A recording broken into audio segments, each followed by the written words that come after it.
भारतीय कुस्तीपटू विनेश फोगाट हिचं सुवर्णपदकाचं स्वप्न भंगलं आहे। ऑलिम्पिक स्पर्धेच्या अंतिम सामन्यात अपात्र ठरल्यामुळे तिला सामन्यातून बाद करण्यात आले आहे।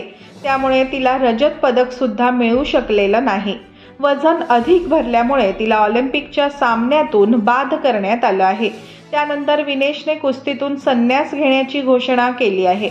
विनेशची ही बातमी आज सर्वत्र छापून आली आहे। तिच्या फोटोसहित ही बातमी आलेली आहे। त्यात ती एका ट्रॅक सूट घातलेली दिसत आहे। हा फोटो सोशल मीडियावर प्रचंड शेअर केला जात आहे। याला कारण म्हणजे तिचा ट्रॅक सूट। हा ट्रॅक सूट अत्यंत वेगळा असल्याने त्यावरच अधिक चर्चा रंगली आहे।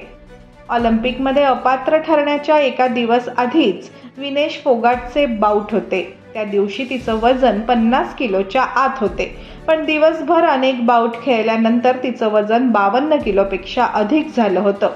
तिची कॅटेगरी अधिक होती, त्यामुळे वजन 50 किलोच्या आत आणण्यासाठी तिने जीवाची पराकाष्ठा केली। तिने रात्रभर वर्कआउट केलं होतं, तरीही तिचं वजन 100 ग्रॅम जास्तच राहिलं। त्यामुळेच तिला खेळण्यास मनाई करण्यात आली। रात्रभर वजन कमी करण्यासाठी तिने बिलकुल पाणी सुद्धा घेतलं नव्हतं। वर्कआउटही केलं होतं, सायकलिंग केली आणि वजन कमी करण्याचाही प्रयत्न केला। हे वजन कमी करण्यासाठी तिचा सूट अत्यंत महत्त्वाचा होता, त्यामुळे तिचं वजन कमी झालं होतं।